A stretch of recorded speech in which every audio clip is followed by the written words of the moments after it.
Welcome to Transplants, a podcast featuring conversations with women thriving in new roots abroad. I'm your host, Laura Peruchi, a Brazilian journalist calling NYC home for over a decade. Each episode, we unpack the transitions, culture shocks, setbacks, and joys of starting a new life in another country, so you can learn from their insights and make your own bold move. Because I truly believe real stories are the strongest way to spark real growth.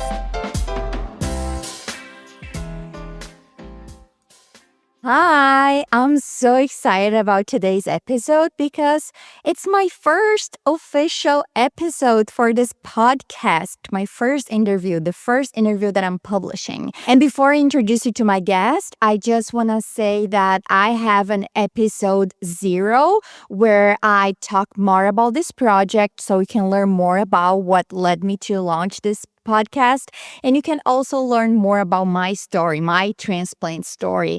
So yeah, I figure that if someone is curious to know more about me, that's the perfect place to start. And it's a great story. I have to tell you, but anyway, I thought that it would be like a good resource for anyone that doesn't know me and finds this podcast and it's curious to know about me, who's this girl, where's she from? So check that out if you're curious about that. Other than that, I have to tell you more about my guest. Her name is Adalia Aborisade, and she's an American living in Mexico City. And I just love how she is articulate and how her story is bold and inspiring.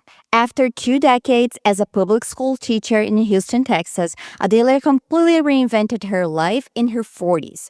Post-divorce and burned out, she moved abroad on her own and eventually built a new life in Mexico City. Today, she works as a financial educator and relocation specialist, helping other women create the freedom she found for herself. In this episode, she opens up about her life in the United States and the decisions that led her to leave everything behind and start over in another country. It's a story of clarity, courage, and choosing a life that aligns with your values. And above all, I think it's a reminder that it's never too late to chase your dreams. So let's listen to Adalia's transplant story.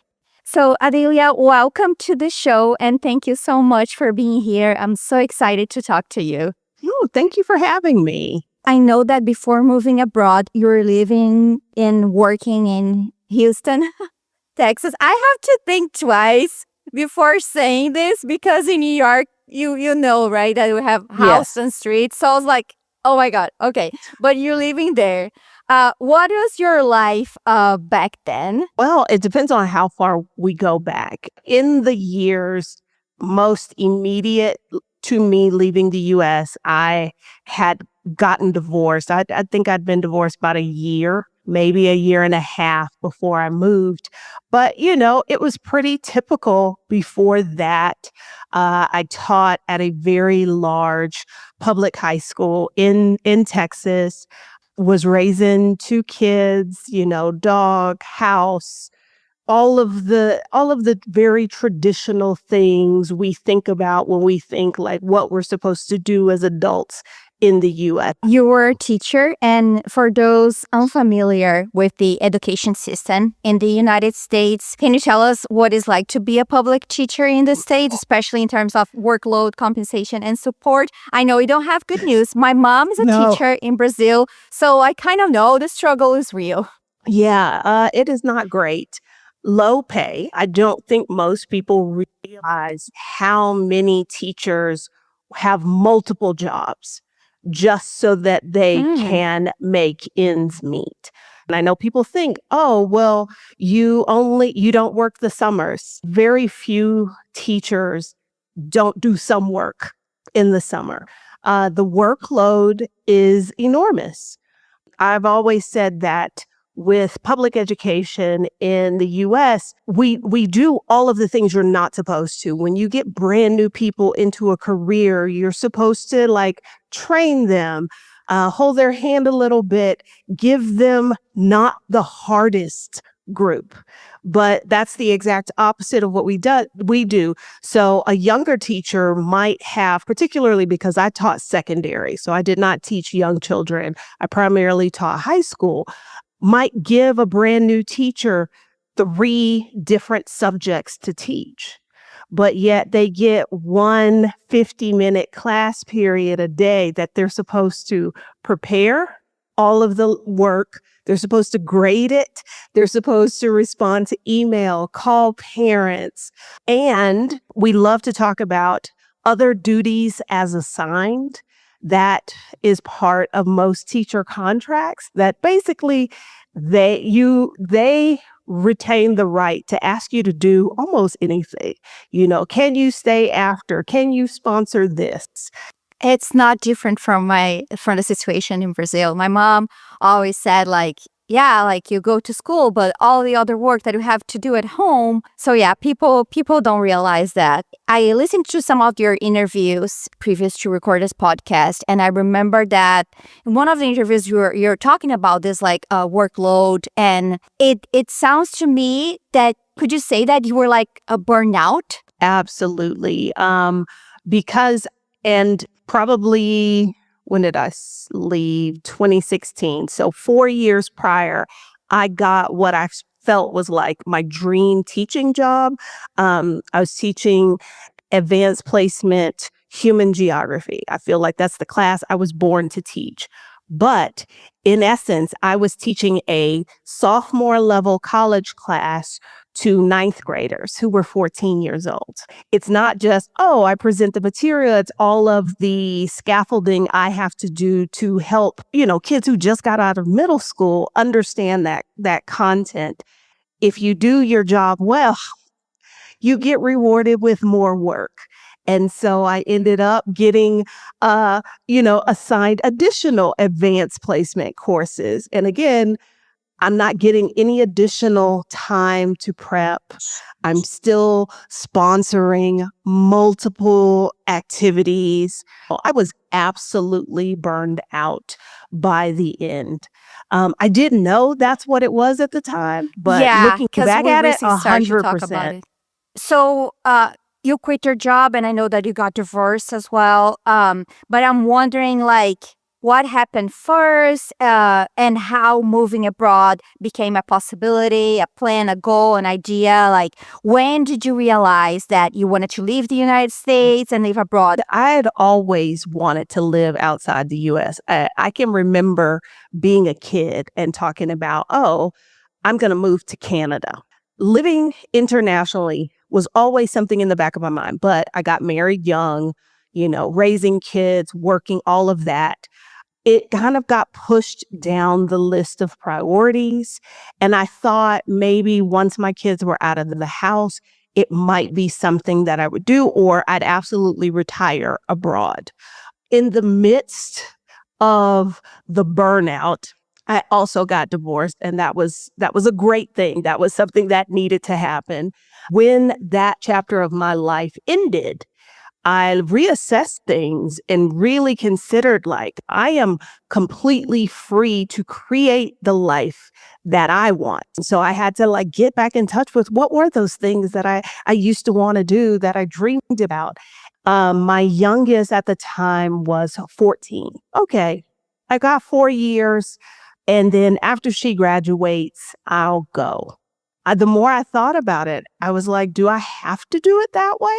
I decided that no, I didn't. So I ended up moving abroad when she was 15. She was a sophomore in high school.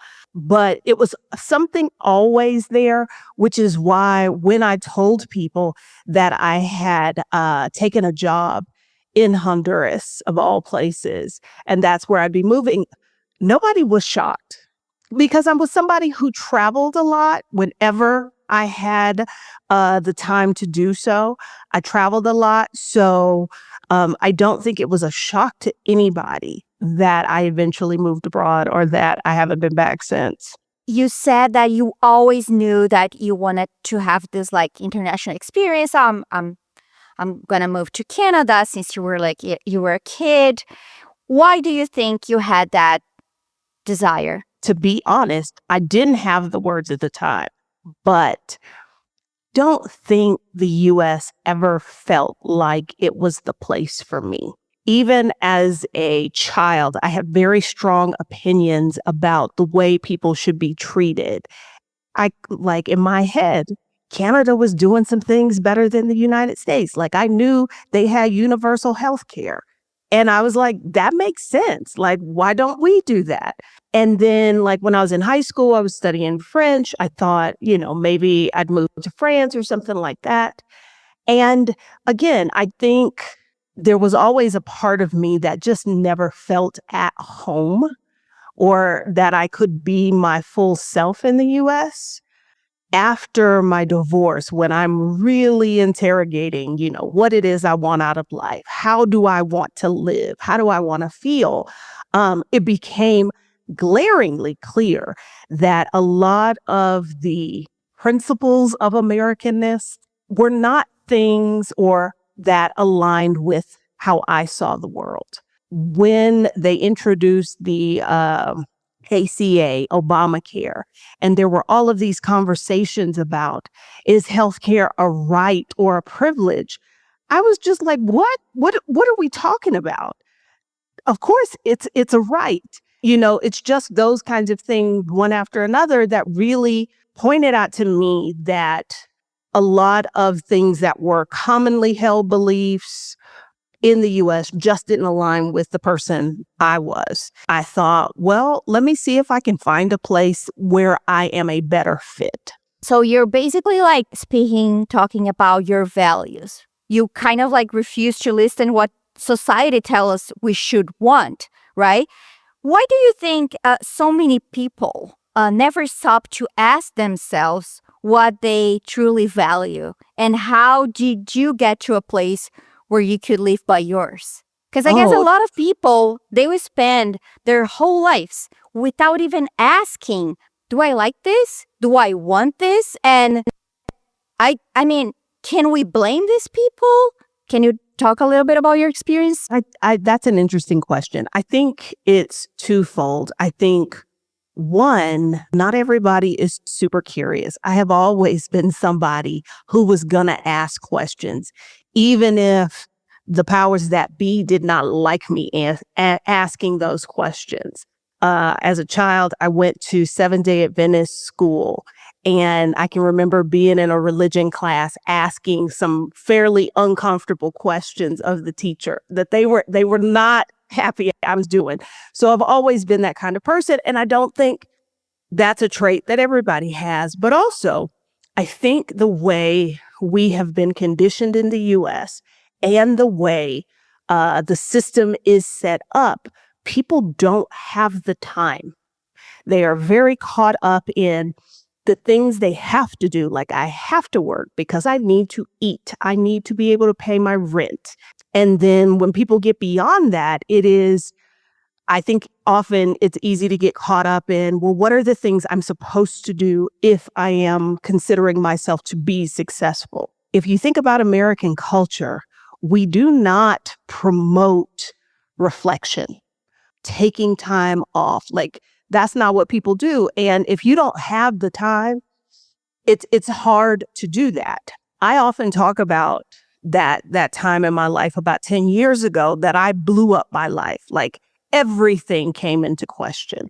I was very committed to the idea that I was no longer going to do anything, because I was guilty of it too.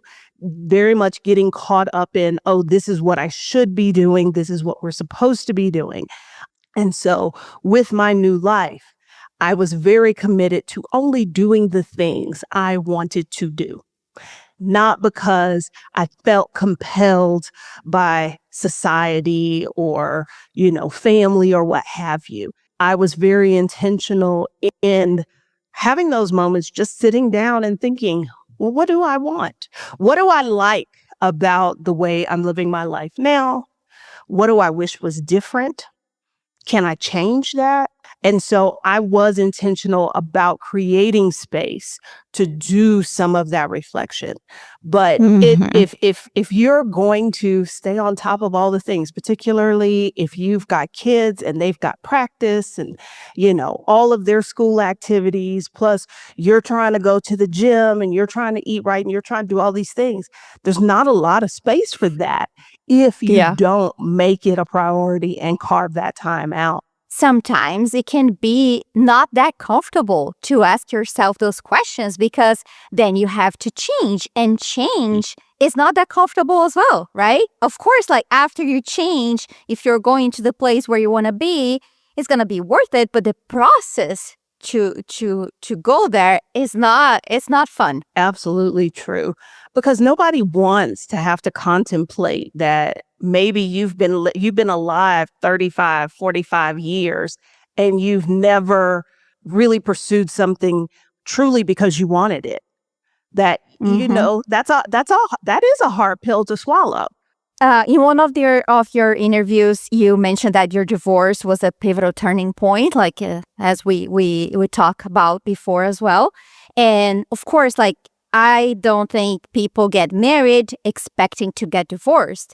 But when that chapter ended for you, were you afraid or uncertain about starting over? Because now you say that it was a good thing, but at that moment, were you like afraid? Because I guess like a lot of women, they feel like they put everything in a relationship, and when it ends, they feel like loss, or maybe they avoid that at all costs, and then we have like toxic relationships, abusive. So how was that for you? By the time I got divorced, I absolutely had no fear because I was done. I was married for 20 years. I should not have been married for 20 years. And I will freely admit that part of the reason it took me so long to leave was because there were those moments where I was like, how am I going to do this?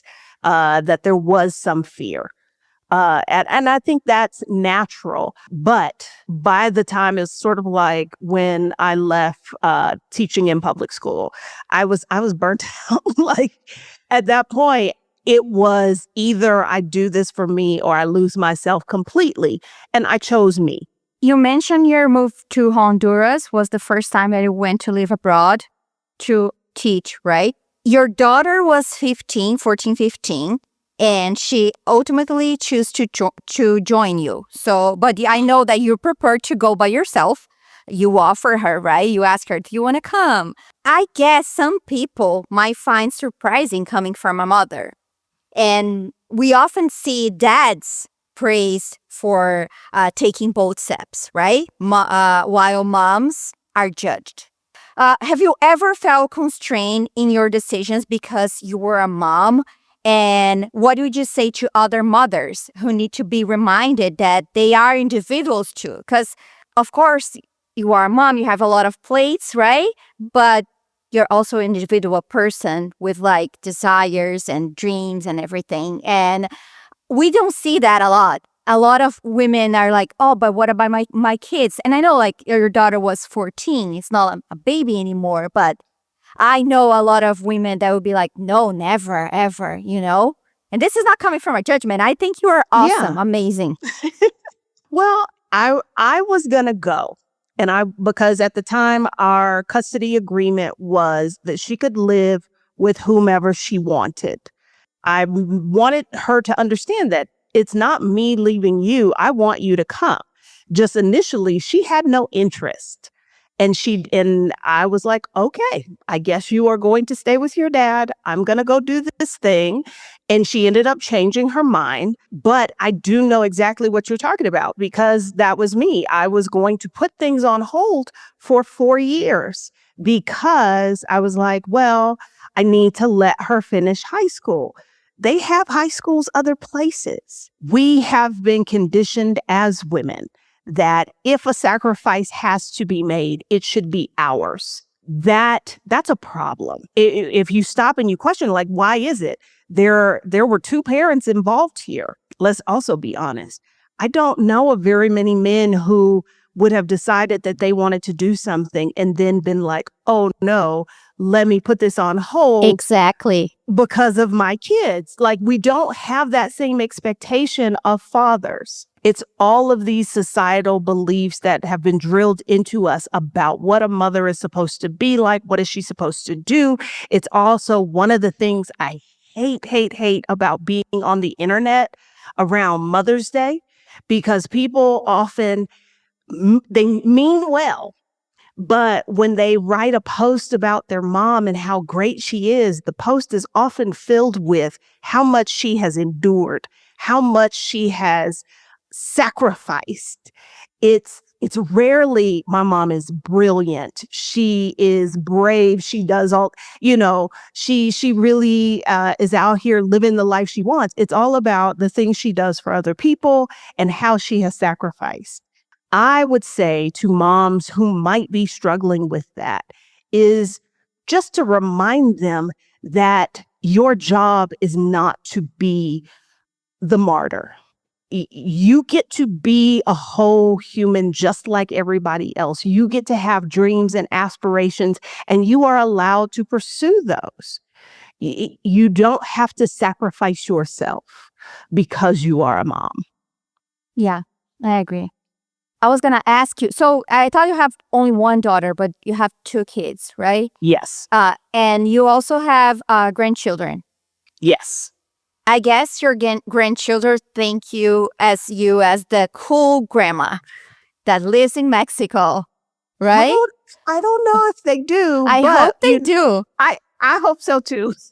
Before I get to other questions, I wanna actually talk a little bit more about your move. So you stay in Honduras and how you ended up in Mexico City. I knew when I took the position at the school in Honduras that this was not a forever move. This was kind of, I wanted to get abroad. The easiest way for me to do that was to do it within my existing career field, because there are lots of international schools and bilingual schools abroad who the language of instruction is English. Mm-hmm. So they want certified teachers who are native English speakers. So I leveraged the experience I already had. That's like one of the few pluses, I guess, of going into education, is because there is this demand in other countries. So I used that to get a position to get me out the door. And my initial contract was for 2 years. That's how much time I expected to spend there. But I didn't really know where I would go afterward. After living outside of the U.S. for a year, I got some clarity. I got some additional clarity about how I wanted to live my life. What were the things that were important to me? Did I want to continue to learn Spanish? Those kinds of things. And so I had a short list, did some research of 2 potential places that I would try to move to once my contract was up. Medellin, Colombia, and Mexico City. As we're getting to the end of the school year, I get the summer off, and based off of my existing travel plans, I decided, okay, I'll visit one of these places this summer. And then, maybe for Thanksgiving or one of my other breaks in the next school year, I'll visit the other, then I'll decide. Basically, the ticket to Mexico City for the summer it fit better in my existing travel plans. So I bought that. And then the school announced to me that they were restructuring. The school was very, very small. So when there was a change in enrollment, that impacted the budget significantly. And so the admin team did some crunching some numbers, they restructured things, and came to me wanting to redefine my role at the school. Basically the same money, which was already a 65% pay cut over what I had been making in Texas, which was not a lot. I basically would teach all of high school social studies on top of my other job. So basically like working more and getting the same amount of money. We just talked about the fact that I had been burnt out. So I definitely didn't want to be in a situation where I had 5 different classes to prepare for.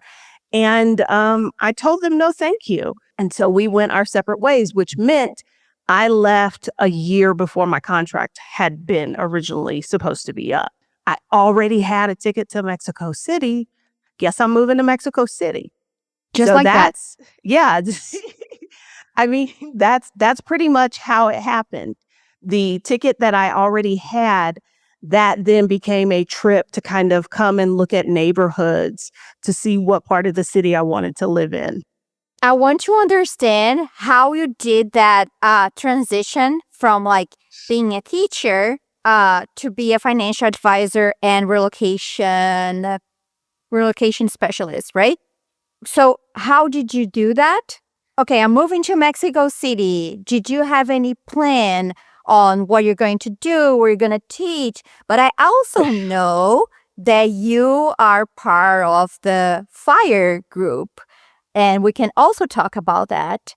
And I want to know, like, if you were already in that position when you moved to Mexico City. And if you could explain to the audience what FIRE is. FIRE is traditionally financial independence, retire early. That whole movement is about turning on its head the idea that you work until you're in your 60s, then you retire. Because if you look at it from a mathematical point of view, it's really about having enough money to stop working.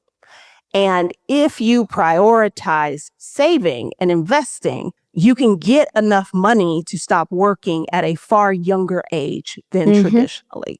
And I had been introduced to this, before I got divorced or what have you, but I didn't really think that was what I was going to do, but I liked the principles of it. And so I tried to apply as many of them in my life as I could, because my concern at the time was, will I get to retire? I wasn't even trying to retire early. I just wanted to be able to retire. When the school restructured things and I opted not to return the next year, I was faced with the question of, well, do I try and find another job? Unfortunately, when they sprung this on me, it was already kind of past the window for interviews and hiring. Again, I was already burnt out. So I was not like super enthusiastic about trying to find a job at the last minute. I had been using the principles of FIRE the whole time I had been there. I'd been able to save like 50% of my salary. I had contemplated not working, just taking a year off. That is something I had never done in my life. I'd been working since I was 15 years old. My plan when I moved to Mexico City was to hang out with my dog. And at the end of the year, I would kind of decide what was next. Doing something like that, like taking a year off that I had not specifically saved for, that made me sort of kind of step back and reassess my financial situation. Like, could this be a retirement? That hadn't been my intention, but being outside of the US, my expenses were lower. Therefore, the amount of money you would need to become work optional would be a whole lot less. That's when I really started to consider the possibility of retiring early. Ultimately, when the year was up, I decided to go back to work. My younger daughter had intentions to go to college. Somebody had to pay for it. Because I lived outside the U.S. for the majority of the year, I could exempt my income from U.S. taxes through the foreign earned FEIE, foreign earned income exemption. And from a financial aid point of view for universities, they use your federal tax return. Well, because of the FEIE, my federal tax return said my income was zero. So part of our plan to pay for college sort of hinged on me, staying outside the US, that sort of thing. So I did go back to work. But after having that year off, my focus was, okay, how can I stack as much cash as I can additionally so that as soon as I pay for this kid to go to college, I don't have to do this anymore. I taught in Kuwait for a little bit. I taught in China for a little bit because my positions pay for my apartment. They paid for my transportation to and from work. I have very, very few expenses, so I was able to increase my savings rate. So you took these opportunities as a strategy to yes. save more money to pay for college and also to save more money for you as well. Yes. And I knew that I was not going to continue to work in K-12 education much longer, but I wasn't sure what I was going to do. It was really my time in Kuwait that kind of cemented for me what it was that I wanted to do. Being in various Facebook groups with other teachers abroad who were trying to figure out, how do I save for retirement? Because as a U.S. citizen working in another country for a non-U.S. employer, you do not contribute to Social Security. And so I would see women post like they're trying to figure this out. And so I would share the knowledge that I had learned, doing my finances myself. And it was really my time in Kuwait. And I've made no secret of this. I've said this all over the internet. My employer was not very good. They broke laws. They did all the unscrupulous things you hear about employers doing. And very few people were happy there. And I decided, because again, I told you, I don't want to do things I don't want to do anymore. I'm not spending my time in places where I am unhappy. So I was like, okay, I'm going to leave. Something occurred to me that all the other women I worked with didn't have that option. They couldn't just leave. And I was like, well, what's the difference between them and me?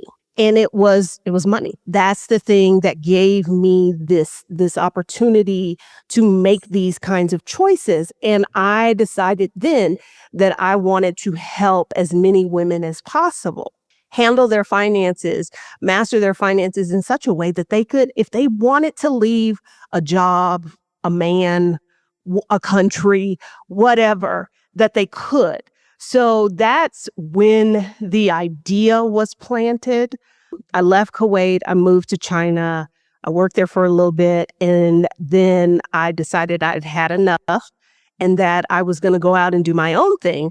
And when I transitioned back to Mexico City, I thought, okay, well, let me give this a try, because that's what I was driven by. I wanted to help other women. It was because of the attention I had taken toward my finances that allowed me to be able to get my divorce, not have a bunch of debt, to be able to travel, to be able to leave a bad job situation. And so I wanted that for other women. That's how that transition ended up happening. That's amazing. I love that mission. So in one of your interviews, you said something really powerful. You said financial freedom means being able to leave a situation you don't want to be in. Since we are talking about this and it hits especially hard for women, as you just mentioned, do you think you could add more to that? Because I think it's also good to set things straight here, because you don't come from a rich family. You don't come from a background with a lot of money and you're able to do this. So before people thinking like, oh, but she has money, no. You're a public school teacher. Yes, I have never made six figures. I was a public school teacher for 19 years. I did not come from a family with money. So that's the thing. Like, if I can do it, I know lots of other people can. And the difference is information, education, and it can be very intimidating. And I wanted to remove some of that to make it more accessible. There's all of this stuff we have wrapped up around like how a mom is supposed to be and that sort of thing. There's even more stuff wrapped up around money, particularly how the people in the family you grew up in, how did they handle money? How did they talk about money? Then you add to another layer of that, the consumer culture in the United States, which encourages us to spend money that we do not have. And, our entire economy is really based off of consumption. So it's like all of those things. But another thing that the industry, capitalism, I don't know who you want to blame for it, convinces us that we can't be in charge of our finances.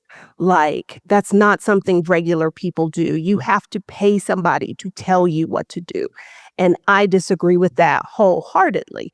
I think just like when you go to buy a car, you do your research beforehand. You have an idea of what things should cost. You have questions, particularly if you're buying a used car. You have a list of questions you're going to ask, things you're going to do, like take a test drive and all of that. I'm very big on people being informed consumers. And I think that should be true when it comes to your money as well. And since we're talking about this, what would be your number one piece of advice for women who are considering moving abroad and building a new life from scratch from the financial point of view? Can I curse? Yes. Okay. Because my number one piece of advice is you have to have some oh shit money. Even if it is not cash, you got to have an exit strategy. We'll save that. If things change, the exchange rate becomes unstable, somebody gets sick back home and you have to go and do that. Your job disappears. Your job decides to restructure and all of a sudden your source of income disappears. It is incredibly important that you kind of have a plan for that and how you're going to pay for it. Ideally, you would have an oh shit fund with some money in it so that if you move to a country and you determine this country really is not for me, this city is not what I thought it was going to be, this apartment, I booked it online without ever seeing it, which is a huge mistake. And you get there and you realize, oh no, I can't live here. Having some money to the side so that you can make the pivot, because so many people stay in situations they don't want to be in, they shouldn't be in because of money. It can be expensive to make a big move. Maybe you don't have it in cash, but maybe you have a credit card that you do not use that has space on it to use in case of an emergency. That's probably my biggest piece of advice. Our society tends to glorify youth, not just in looks, but in success. Like, by 30, you should have everything figured out. But you changed everything in your 40s. What did that feel like? And what do you want other women to know about that? Have you ever felt like, oh, I'm too old, there's no time to do this anymore, blah, blah, blah? Because a lot of people also think that way. And especially about moving abroad. People usually think that, oh, this is something that you should do in your 20s, like maybe going for studying abroad, but not after being married, having kids, potentially leaving your kids behind. I'm too old. No, I don't know. I don't speak the language, whatever. I don't think you felt like that but tell me a little bit about it. No, you're right. A lot of people do feel that way. And I think for me, it was, I'm still here. So there is still time. So I never necessarily felt like, am I too old to do this? Because my thing was, I didn't want to be on my deathbed thinking back to what I should have done or things I regretted not doing. So the fact that I was still here, I looked at it more as, I'm lucky I'm still here. Since I am here, let me do these things I always wanted to do. I really believe that something magical happens when a woman turns 40. Because Okay, that's so good to know, because next year I'm 40. I really believe so, because your outlook on life changes. The crap you would put up with before, you absolutely have no tolerance for it, and you don't feel bad about it. See, previously in your 20s and 30s, you would feel guilty, you'd feel bad. At 40, you don't care. And there's a freedom in that then allows you to make the choices that are best for you.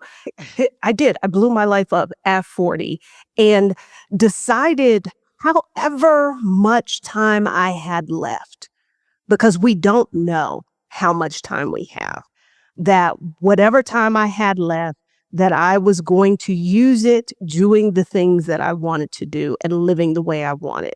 So my age really is not something I think about. Now, like I have gray hair. I just turned 50.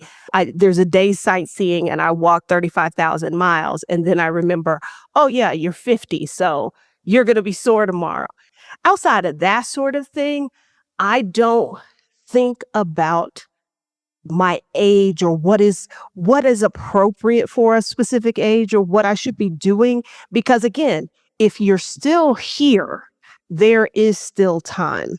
Yeah. So that's why you have that tattoo that says fearless? Yeah.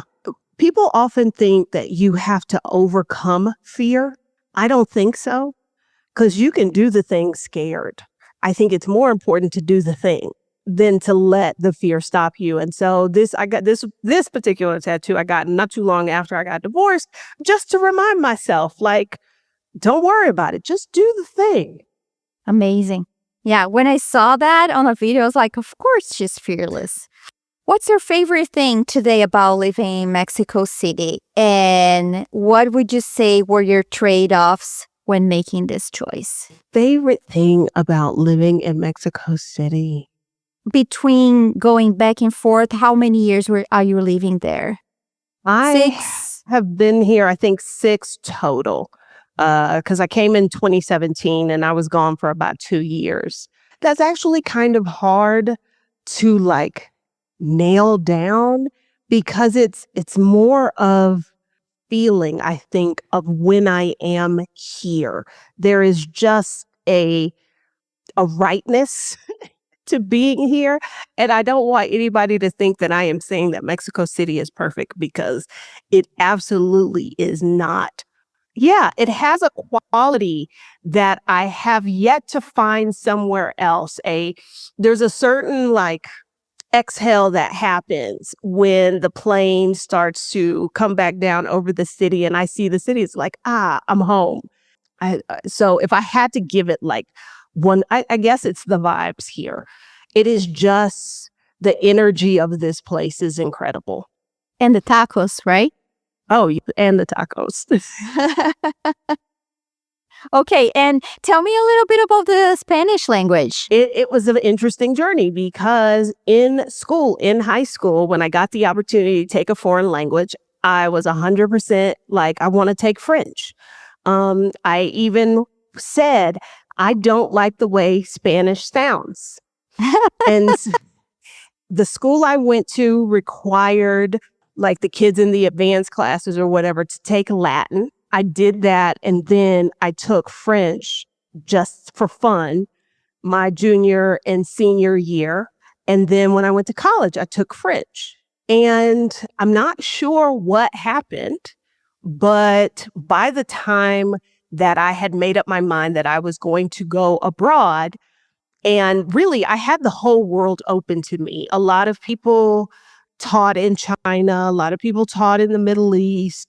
I kept thinking, you know what? I'd really like to learn Spanish. I don't know why, but I did decide that I wanted to learn Spanish. So then that meant for my initial job search, I had to focus on Latin America.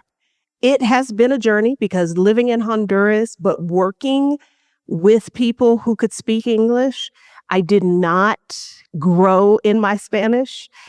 So you moved to Honduras without speaking Spanish? None. I mean, wow. I could say hola, gracias. Buenos dias. Yeah, very, very basic. Okay. And I developed what I like to call grocery store Spanish. Food words, I knew how to ask for how many pounds of chicken. And because I am a picky eater, I learned the words of things I don't eat. And then so when I got here to Mexico City, I thought, I lived in Honduras for a year. I'm good. And I was confronted with the fact that I absolutely was not good and did not speak Spanish for real. And so one of the first things I did, because again, I was taking the year off, I enrolled in Spanish language classes and saw a really big jump. And I made a point to like live in a neighborhood that was very local, where I would have to speak Spanish. Being gone for 2 years, the Spanish I had kind of left. I had to sort of start back over. I took private lessons for a while. I am now back to like formal classes at the university.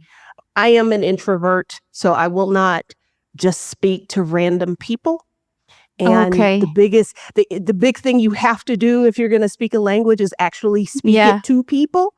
And that is something I struggle with, not so much because I don't have the Spanish. My Spanish it's functional, but I don't want to talk to people I don't know. Where there would be opportunities to practice with people on the street, I avoid those.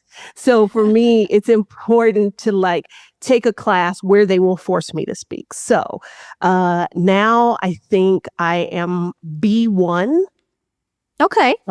So it's not always pretty, but I can pretty much do everything I need to do in Spanish. It's the beauty of learning a language and trying and living in another country. But I guess it's nice that you have this that you ask yourself, that you know yourself, that you know that you're not gonna put yourself out there, and you know what you need to like Yes. learn. You are a woman in your 50s living solo with your dog in Mexico City, and over the past decade, you've done a lot on your own. And that kind of independence is super powerful, but it can feel intimidating to other people. I mean, especially moving to another country. What have you learned about enjoying your own company? And how can more women stop waiting for a partner or for permission to do the things they want to do? Again, I think my motivation is do I want to look back on my life and have not done this thing? And I think a lot of folks, a lot of women particularly, before they take a jump to do something new, they want to have it all figured out. And I would say all of that is figure outable. There is the internet, there are books, there are people you can ask. So for me, making the decision to do the thing is probably the biggest hurdle. Once I've decided I'm going to do it, it's just a matter of, well, how do I do it? So I've talked about that before, that there was a big shift of me. It's like, can I move abroad? No, it's how do I? It's just a matter of figuring out how to do it so I can take whatever the next step is. Living alone after living with a man for 20 years, I was like, okay, so how do I do this? How do I get my own apartment? How do I, hire a moving company? How do I do this, that, and the other thing? If it is very important to somebody that they do a specific activity with a partner, or they have a specific memory with a partner, I'm not going to ding them for that. But I would ask them to interrogate why they feel that way. Is it that you truly believe that this is something you're supposed to do with a partner? Or is it because that's what you've been told? That's how things are supposed to go. And I will also say that since moving abroad, I have connected with some incredible women. And that's the beauty of it. When you step out of the everyday, you step out of the box and you do something different, you put yourself in a position to meet other women who are also doing things differently, who don't think it's weird that you decided to move to another country and you don't speak the language, or that you decided to, learn a language and do study abroad at 47 because she's 53 doing it, And so that's kind of been one of the most incredible things of this whole experience, is the community that I've built since I left. Do you ever feel lonely? No. There's a difference between being lonely and being alone. Maybe because I am a bit of an introvert, spending time with myself has never been an issue for me. because this was something my youngest daughter was concerned about after I got her divorce. And she was like, I don't want you to be lonely. I don't want you to be lonely. And I was like, oh, you're confused. No, baby girl, I'm alone. And that's because I want to be. I don't feel lonely. If I don't want to be by myself, I know people I can go hang out with. Even if I don't know people to go hang out with, this is a city with 200 plus, 300 plus museums. I can go someplace and be around other people. There are 22 million people here. Like that is never, if I want to be in a space with other people, that's a fairly easy thing to make happen. And I do enjoy my company. So that's not something that's been an issue. And I think everybody should sort of be their own favorite person. I agree with you. I think it's very important. I think it's also like important to talk about race here, especially for other Black women who might be listening. So from your experience, how does it being a Black woman in the US compares to being a Black woman in Mexico? Oh, wow. There are so many ways in which it is a different experience. Primarily, it is a better experience. In the US, I'm a second-class citizen. And I know me saying that might take some people aback because they're like, what are you talking about? But the reality of my lived experience is that the rules and the laws do not apply to me in the same way that they do to someone who is not Black. The Black American experience is very unique because American racism is particularly unique and particularly violent. And so leaving the US, while the issues the US has with violence against Black bodies and that sort of thing wasn't at the top of mind for me, it didn't take long to realize, oh, that's something that I can let go of. I think about my interaction with the police in the US. That is something I try to avoid because I would like to stay alive. And there's not a guarantee that if I interact with the police, that is going to be the case. When I first moved here, I ended up getting my wallet stolen. Didn't really think the cops were going to find it because let's be real, that's not the thing. But I knew for my credit card, I would need some kind of proof that I had reported the crime so that if they charged things to my card, I would not be held liable. You know, we flagged down a cop on the street who was on his way to lunch. So he was a little annoyed that I was interrupting his lunch break, but it was very like, okay, well, let me hand you off to this guy and he'll take care of you. When I first moved, I would find that I got very anxious around police because that's a habit I brought with me from the US. But here, the cops are very much not worried about me. There have been times that they have been very helpful, but then there are times when they're like, leave me alone. I'm on my phone. Why are you, which is just different than my experience in the US. Black Americans are often concerned about racism in other countries because anti-Blackness is global. But I will say that the racism that exists here in Mexico and in other countries is not lethal in the way that it is in the US. It was within the first year that I moved here that I had to go back to the US, and I noticed how all of a sudden I got very anxious. Oh, wow. Where this was an anxiety that did not exist before. And then I finally pinpointed what it was. It was the weight of having to go back to the United States and be Black there. That's a weight that I don't carry with me here. Again, Mexico is not perfect.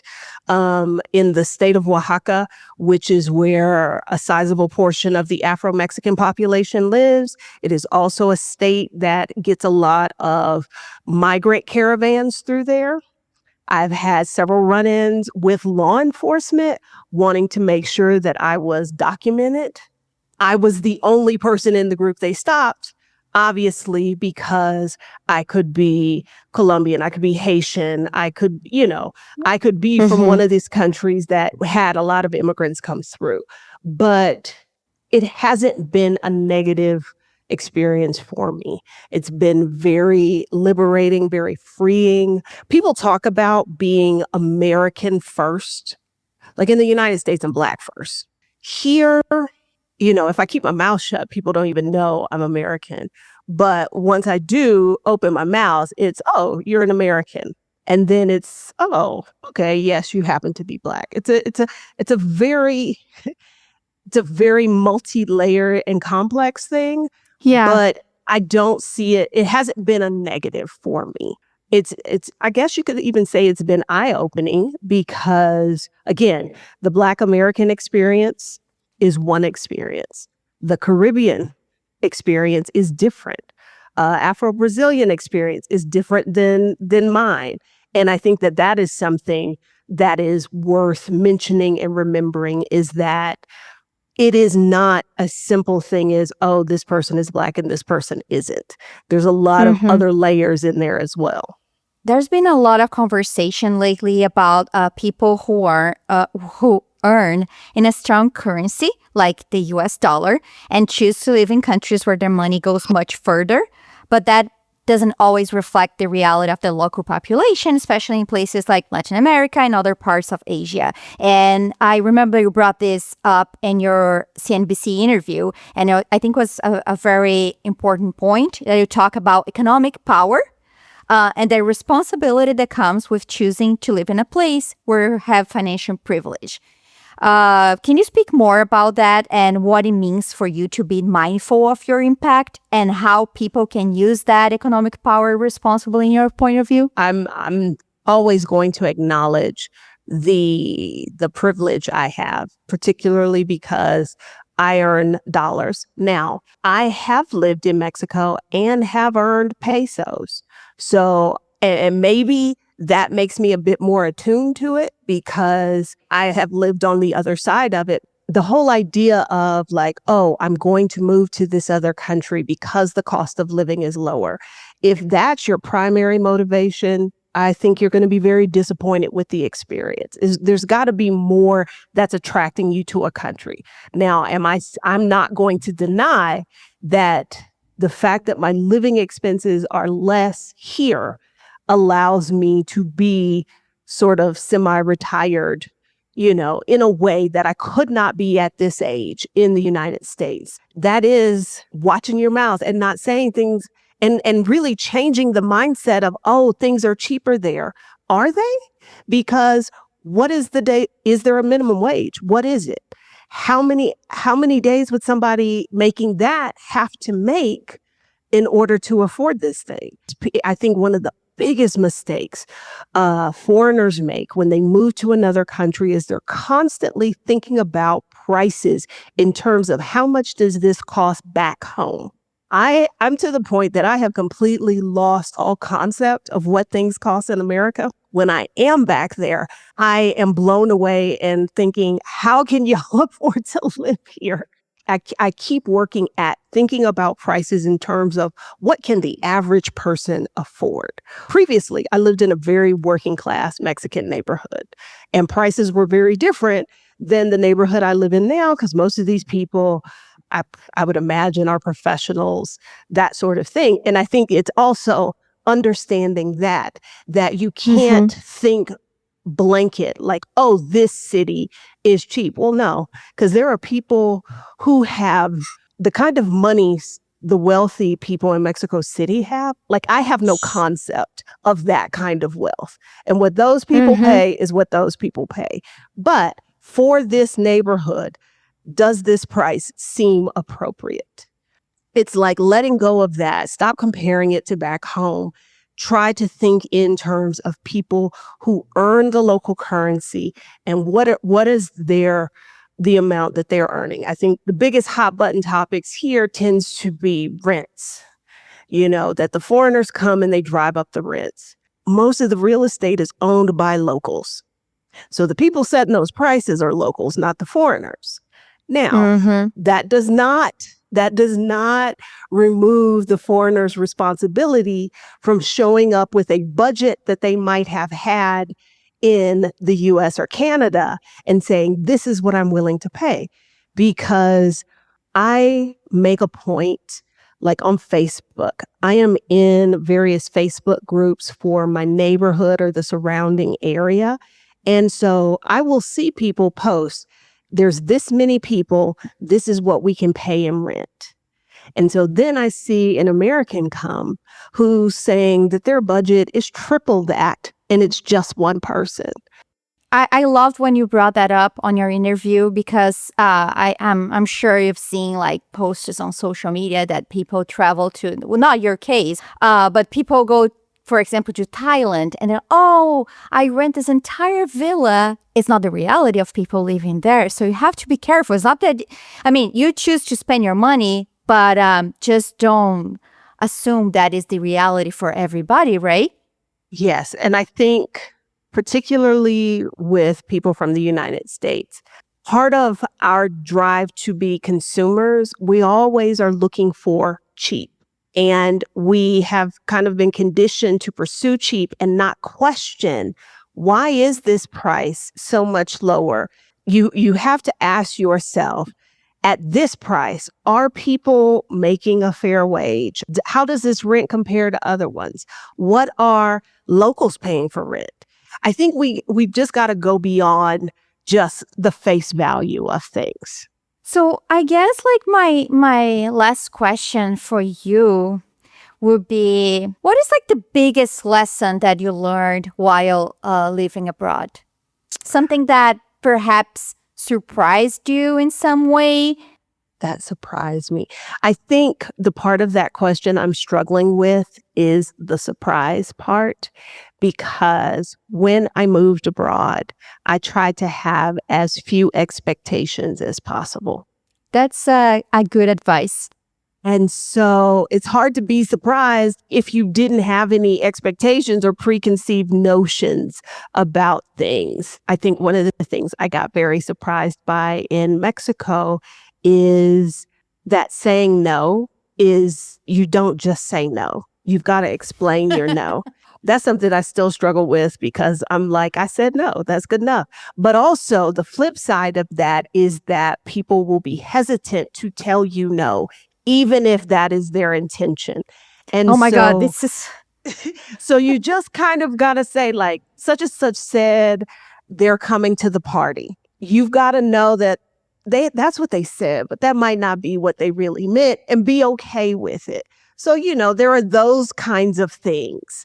But like, I'm not going to say I was super shocked by it because, again, I tried to have no expectations. I just tried to come and just take things as they came. It's so funny because Brazil, it's literally the same. And I think like one of the things that I learned here in the United States is how to say no and don't feel bad about that.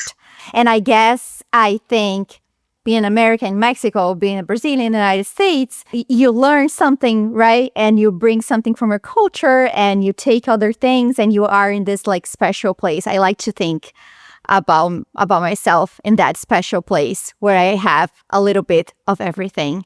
So tell us where people can find you. Primarily, I am on YouTube.